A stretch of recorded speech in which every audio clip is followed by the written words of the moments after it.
என் நெஞ்சில் குடியிருக்கும்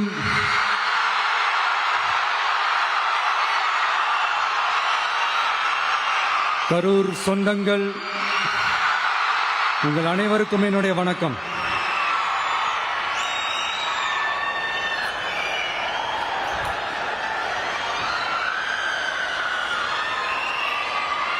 ஒரு மனுஷன் லைஃப்ல எவ்வளோ பெரிய ஒரு உயரத்துக்கு போனாலும் மனசளவில் சில வலிகள், காயங்கள், அதை மறக்க முடியாது இல்லையா? எல்லார் லைஃப்லையும் அப்படிதான், நமக்கும் அப்படிதான். நிறைய வலிகள், காயங்கள் எல்லாத்தையும் தாண்டி தான் வந்திருக்கிறோம். ஆனால் எல்லாத்தையும் விட ரொம்ப ஜாஸ்தியான அந்த வலியும் அந்த காயமும் எனக்கு அந்த கரூர் சம்பவம் தான்.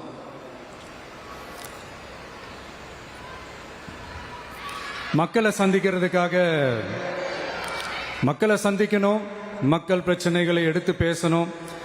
அதுக்காக தான் அந்த மக்கள் சந்திப்பு பயணத்தை தொடங்கி திருச்சி, அரியலூர், நாகப்பட்டினம், திருவாரூர், நாமக்கல், கரூர் அப்படின்னு சொல்லிட்டு போயிட்டு இருந்தோம். அரியலூரில் அந்த மீட்டிங் முடிச்சுட்டு பெரம்பலூர் போகிறதுக்கு முன்னாடி அந்த பெரம்பலூர் போலீஸ் எங்களை அலர்ட் பண்ணாங்க. சரிங்க, கூட்டம் கொஞ்சம் ஜாஸ்தியாக இருக்குது, லேட் ஆகிடுச்சு, வராதிங்க அப்படின்ட்டு. So we had no choice. Police சொன்னால் நம்ம அதை ஒபே பண்ணி தானே ஆகணும். அதே நேரத்தில் பெரம்பலூர் மக்களோட அந்த சேஃப்டியும் மைண்டில் எடுத்துக்கிட்டு ஒரு மன வலியோடவே திரும்ப போயிட்டோம். அதுக்கப்புறம் பெரம்பலூர் தொகுதி மக்களுக்கு மன்னிப்பும் கேட்டோம். அதே மாதிரி நாமக்கல் அந்த மீட்டிங் முடிச்சுட்டு கரூர் வரும்போது அந்த கரூர் போலீஸ் எங்களை அலர்ட் பண்ணியிருக்கலாம்ல.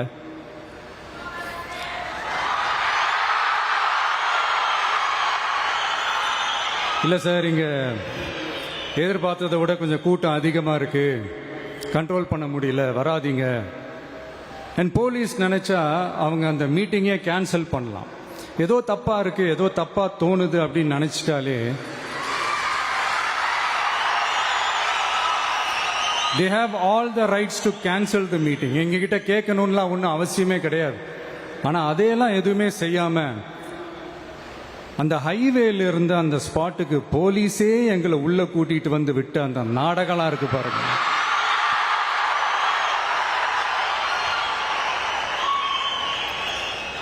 நம்பிட்டேங்க, முழுசா நம்பிட்டேன். அன்னைக்கு இருந்த அந்த கரூர் போலீஸ் பேசும்போது தேங்க்ஸ்லாம் சொன்னேன் அவங்களுக்கு. எனக்கு தெரியாது இப்படி ஒரு நாடகம் நடக்கும். இதுக்கெல்லாம் யார் காரணம்? இதெல்லாம் யார் சொல்லி செஞ்சது? இப்படி பண்ணுங்க, அப்படி பண்ணுங்க, சப்போஸ் அப்படி நடந்தா இப்படி பண்ணுங்க, சப்போஸ் இப்படி நடந்தா இந்த மாதிரி இன்ஸ்ட்ரக்ஷன்ஸ்லாம் கொடுத்து அந்த பிரஷர் போடுறது யாரு?